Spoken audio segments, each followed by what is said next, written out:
out to my exes.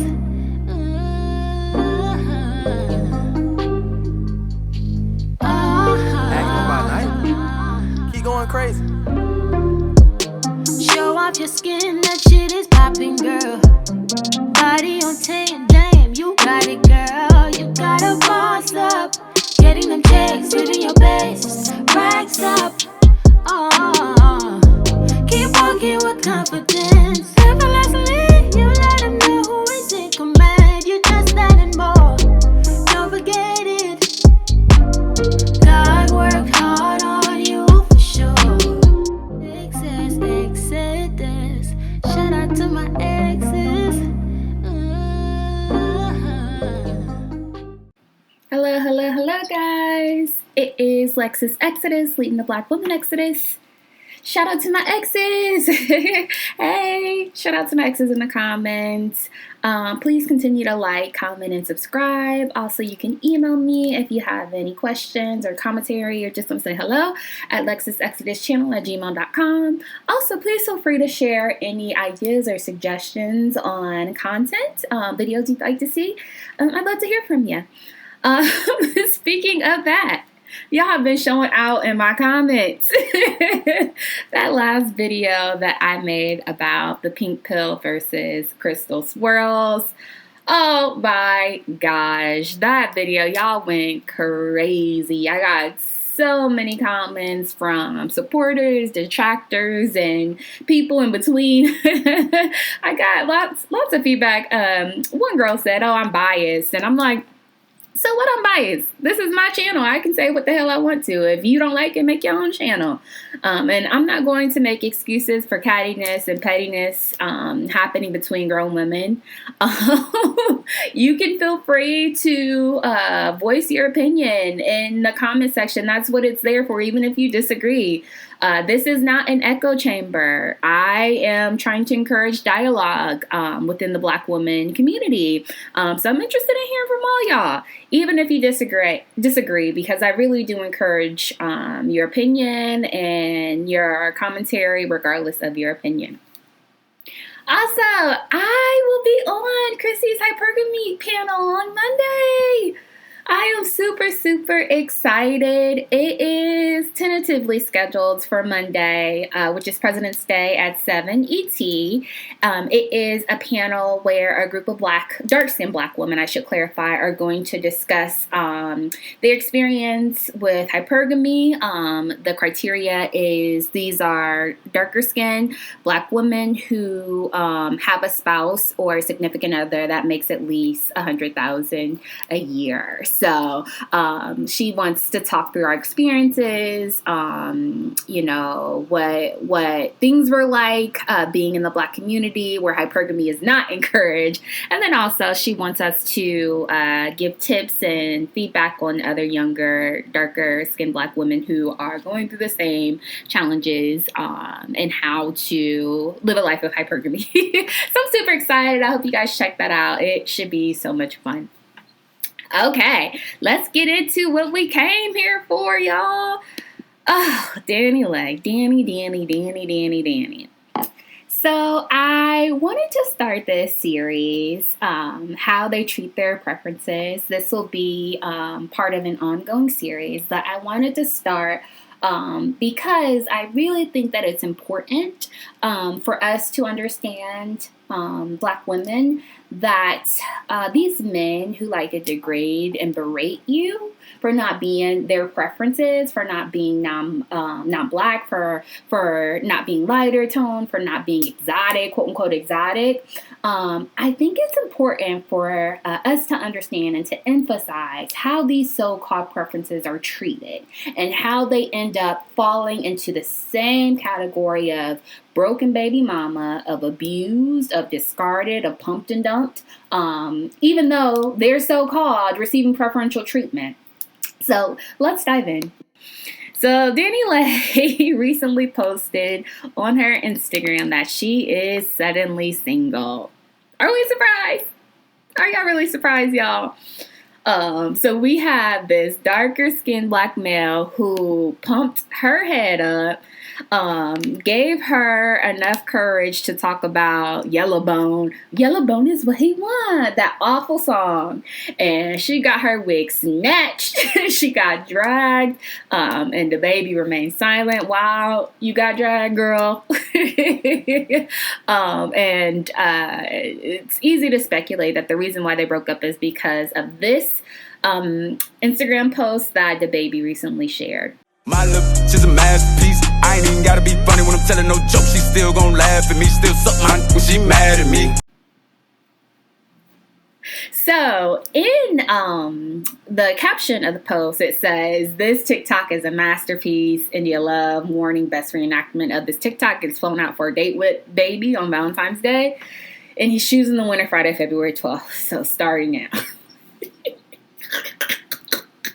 I'm sorry, I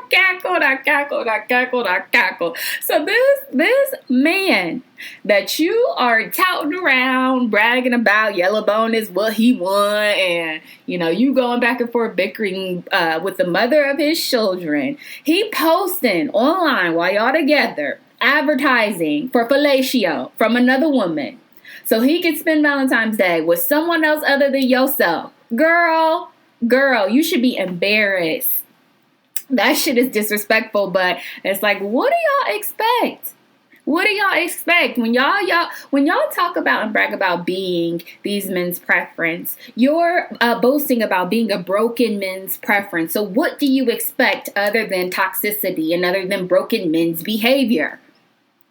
Go ahead and brag about that. If you want to be proud about being the woman that he wants to pump and dump, the woman that he wants to cheat on, the woman that he wants to fuck without commitment, make a baby mama, because he sure ain't married the mother of his children.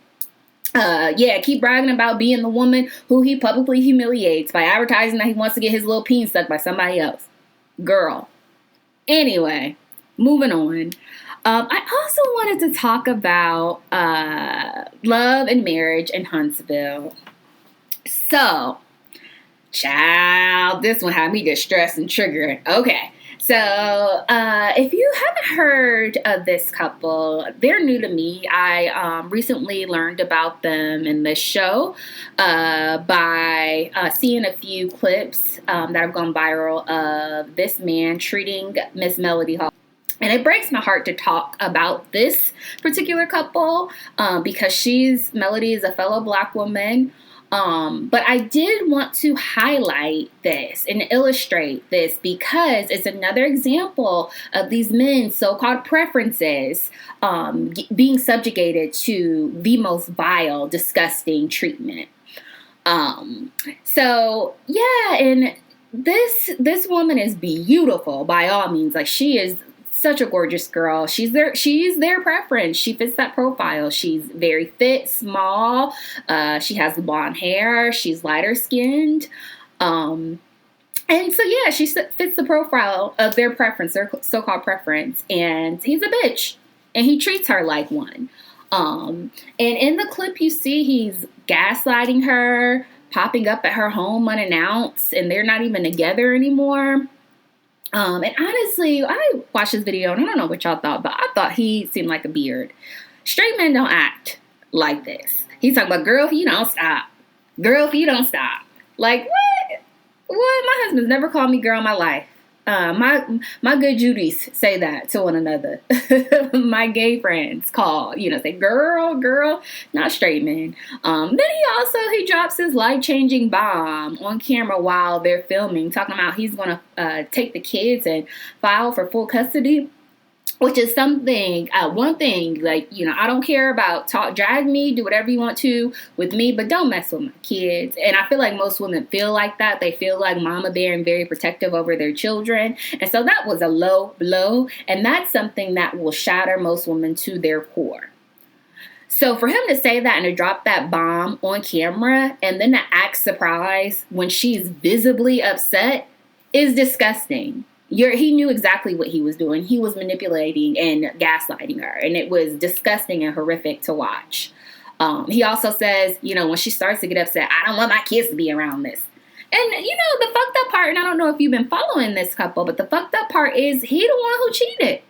So he's the reason why they're in divorce court, is because he couldn't keep his little peen in his pants. And so, yeah, like, although it really pains me to use Melody as an illustration, this Black woman, I have to, because this is what you're missing out on when they say that you're not their preference. This bullshit. This is typical textbook 101 Tyrone behavior. And I know this doesn't feel good, you know, not to be a preference, not to be preferred. It's normal to want to be celebrated and appreciated, and it's normal to want to be wanted. That's human. But it truly is a blessing not to be these men's preferences, because they leave a trail of turmoil and toxicity wherever they go. And I think it's just so interesting because every time I post one of these videos, I get so much feedback. And I mentioned this on a previous video, I think I may have, or maybe in the comments, how although, you know, Tyrone's like to come here, these derelict Quans like to come and pretend like, you know, they hate my content.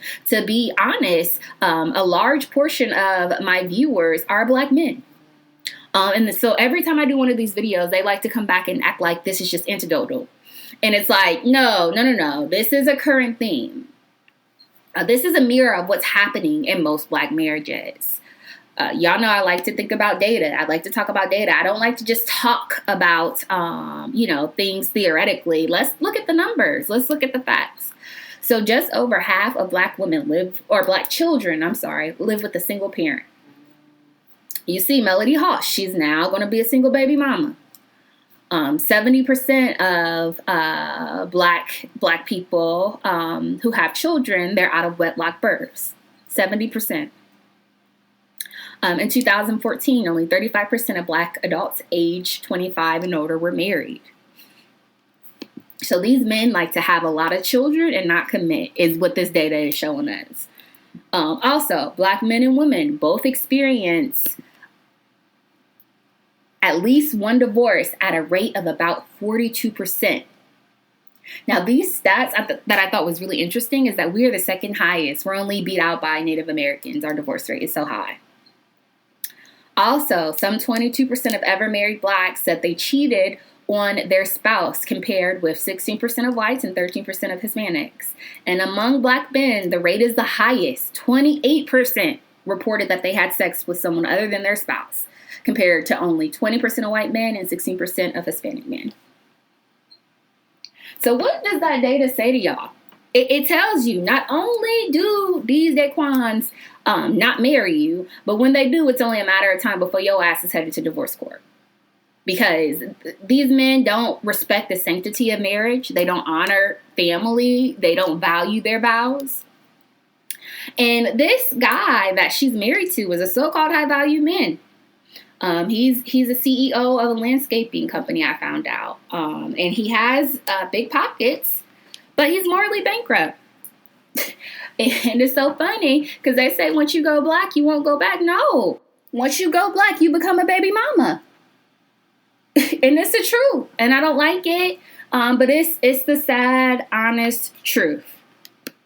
Messing with these men, like I said, they leave a trail of tears, a trail of trauma and toxicity and damage in their paths. And they bounce from woman to woman and house to house doing this destructive ass bullshit. Okay, so this last story is another example of how they treat their preferences. And I don't know if you guys have heard about this. This has recently gone viral. This is the story of Tequila Beverly. And it is a very long, convoluted story. I'll try to give a brief synopsis of how this woman's life was ruined because of her cheating ass husband. And it resulted in her wrongfully being convicted of murder. So let's briefly talk through what the backstory here. So Tequila married her spouse back in 2016. She was, by all means, had just a promising future. She was in her 30s. She was a successful nurse, a wife, and she was an expectant mother. She was pregnant. And the story, it details how she actually even worked night shifts while pregnant. which y'all know these men love for us to mule, but that's another story. We won't even touch on that. So she says just one day she gets blindsided by a text message saying that her husband is cheating and has a baby on the way. And she says that although this was a very hard pill to swallow, she confronted her husband, and her husband confirmed that, yes, it is true that he had a baby on the way. And so let's pause there to unpack this, right? So here this woman is a devoted wife, educated, successful, a successful, hardworking nurse, carrying this fuckboy's child, working night shifts, overnight, pregnant. And as if that wasn't enough, this dumb fool cheats on his damn wife and gets somebody else pregnant. And this woman is better than me, so it gets worse. So she's better than me. She details how she accepts the child once the child is born. She accepts the damn mistress's child. The damn side baby. So she even reaches out to the mom and waves the white flag and wants to meet in the middle and tries to establish a healthy co-parenting relationship with her husband's child that he fathered outside of their relationship. She even talks about how the side chick didn't have a car, so Tequila helped with transportation, helped with childcare. She details how she loved this baby instantly. And even gets her periodically during the weekends and buys matching furniture sets for her own child that she has on the way. Along with the damn baby, buys another set of furniture for the damn baby who was born outside of the marriage. She talks about how she even worked overtime to provide for this fool's child. Do y'all hear this shit? Do y'all hear this shit? And this child, this is what I'm saying. This is that struggle of y'all be signing up for when y'all mess with these men.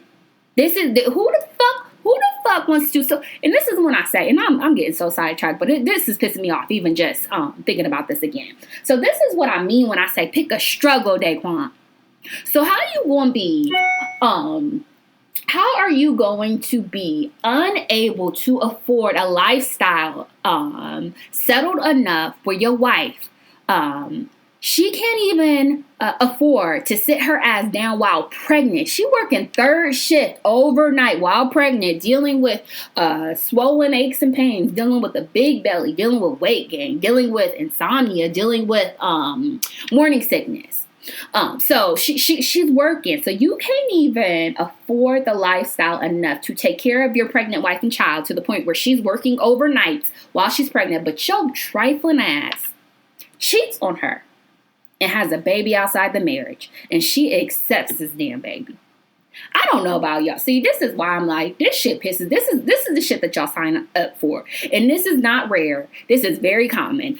Men in my family have secret families. I'm pretty sure, knock on wood, but when my dad came, when his day comes and he meets his maker, I'm pretty sure we're probably gonna see a bunch of side kids pop up and a bunch of secret family members that I didn't know of.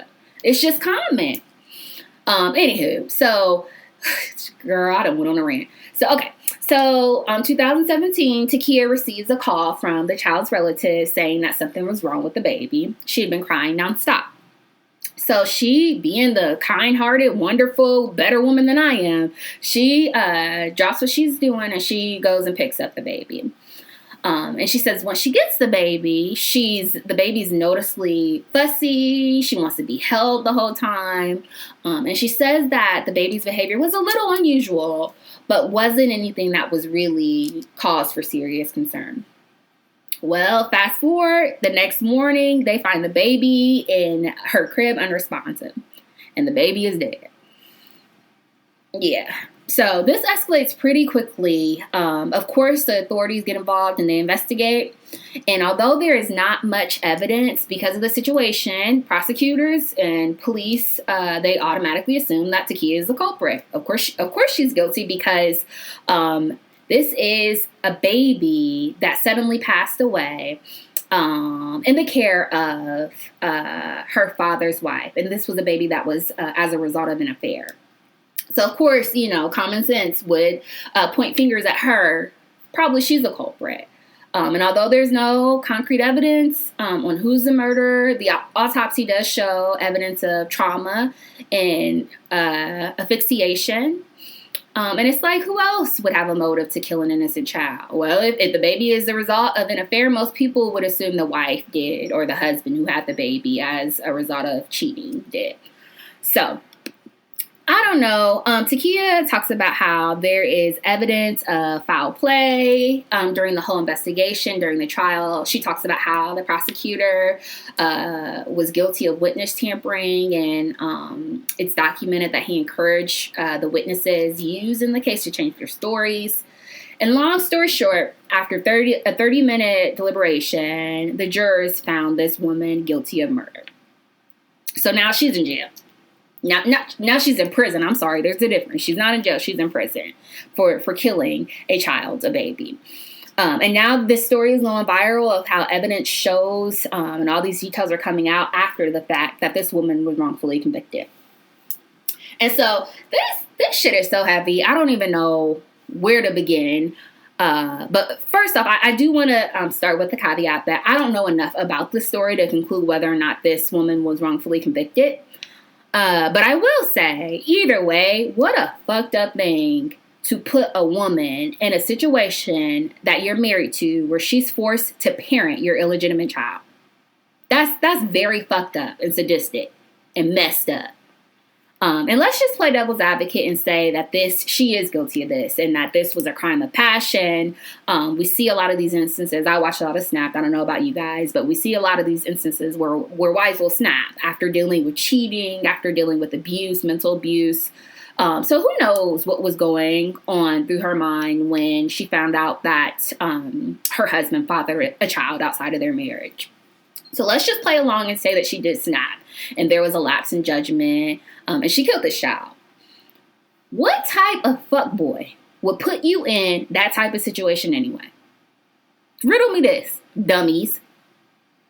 See, y'all Quan, y'all piss me off because I already know there's going to be people in the comments trying to be detractors and trying to put culpability solely on this woman. And it's like, nah, this motherfucker is messed up.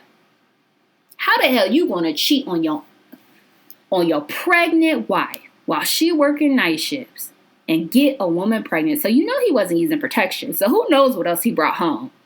Let's pray to God all she got was a damn baby. Shit. Because there's some diseases that she could have gotten that are uncurable. So this is what I mean. You know, she's this hardworking, loyal wife, working night shifts, bloated big. And this motherfucker cheats and impregnates someone else. And again, instead of alleviating the workload and hustling so your wife can take some time off and focus on rearing the child, your child that she's pregnant with, she out there hustling, working third shift like a man overnights while you're out making more children. And even after the fact, after she found that out, she's working overtime to take care of your fucking baby. So instead of your stupid ass using that extra time you had to figure out how to take care of your own damn side baby, your wife got to fill in the gaps while you out fucking everything to walk. See, this stuff pisses me off. What a piece of shit.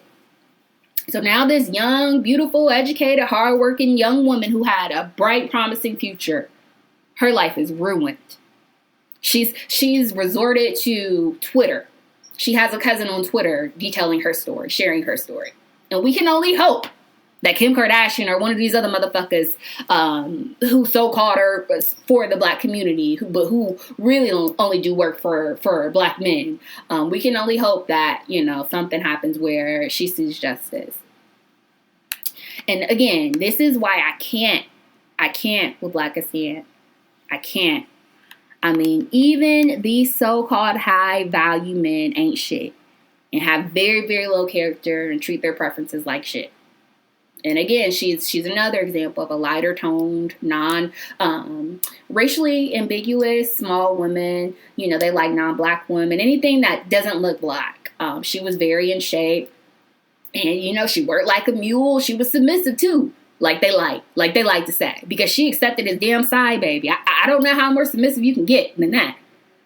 Now she's locked under the jail. Her future is ruined, and she's resorted to Twitter, trying to salvage some portion of her life back. And I cannot reiterate enough: if you are not their preference, you have dodged a bullet, and you should thank your lucky stars. Thank God. Because you're less likely to be a baby mama and involuntarily become a stepmom. You won't become a punching bag. You won't have to be a mule or a ride or die or barefoot and pregnant in the hood. This is the silver lining, y'all. Y'all done dodged a bullet by not being their preferences. And I really need for y'all to look at it like that.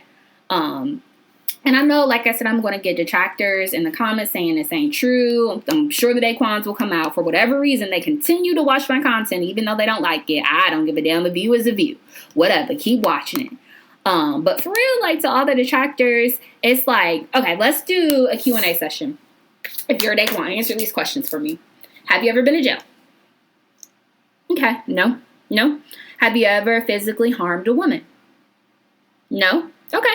Those are easy base level questions, but even that, black men think that they the bee's knees. If they don't fall in that category, that automatically makes them a good man.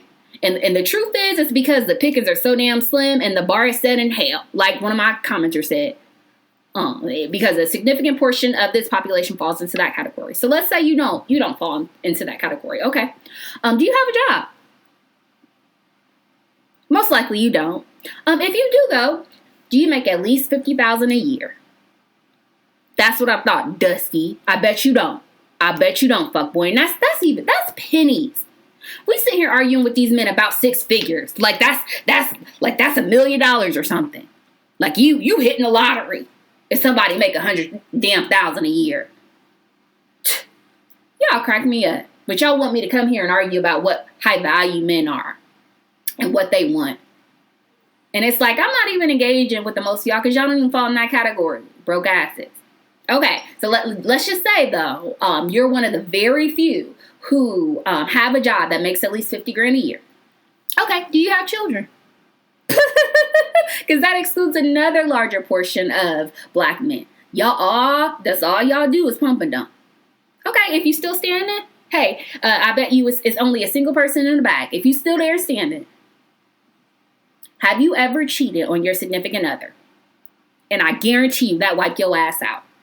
Because once you consider all of those factors that truly make a high value man, in the black community, those numbers are so damn depressing, and you better off looking for a damn unicorn because the odds are not in your favor, black woman. It don't exist. They don't exist. So you need to divest because shit, if this is how they treat their preferences, if you don't fall in that category, how do you think they going to treat you? And I'm serious, divest or die. Just like Miss Duchess say. Divest or die. You be better off banking on hitting a damn lottery trying to find one of these so-called good men that exist. Divest or turn into a lesbian.